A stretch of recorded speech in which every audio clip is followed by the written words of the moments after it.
Welcome back. My final tipping point tonight. Beyonce is pregnant with twins. She looks beautiful. Her fans are ecstatic. Take a look. Meanwhile, a woman pregnant like Beyonce walked into a medical clinic in Philadelphia to seek help, and she never walked out. She was brutally murdered in the lair of one of the most brutal, prolific serial killers of our time. Not one of the serial killers you see on TV specials, though.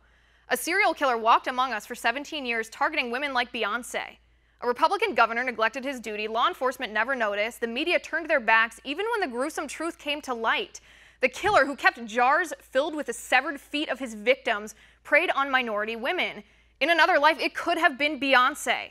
This serial killer was ignored by America. He was a doctor. He pretended to help patients. Instead, he used scissors to snip their spines. You can't make this stuff up.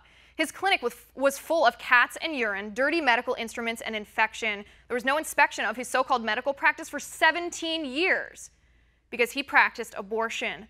A woman like Beyonce walked into his abortion clinic and never came back out. She was a refugee. She survived 20 years in a refugee camp, and she was killed in an abortion clinic 4 months after she arrived in America. The doctor, the killer, the abortionist covered up her murder. Where was the outcry? Where was the media? Where were the TV specials? Where were the feminists? That killer is rotting his life away in prison right now. He begged not to be sentenced to death. Ironically, his life was worth more to him than the women and infants he was convicted of murdering. The baby boy whose throat he slit. The baby who breathed for 20 minutes before the killer ended his life with scissors. The baby who was born into a toilet and tried to swim away as his windpipe was cut. The baby boy who curled his legs toward his chest and writhed away from the killer's grasp.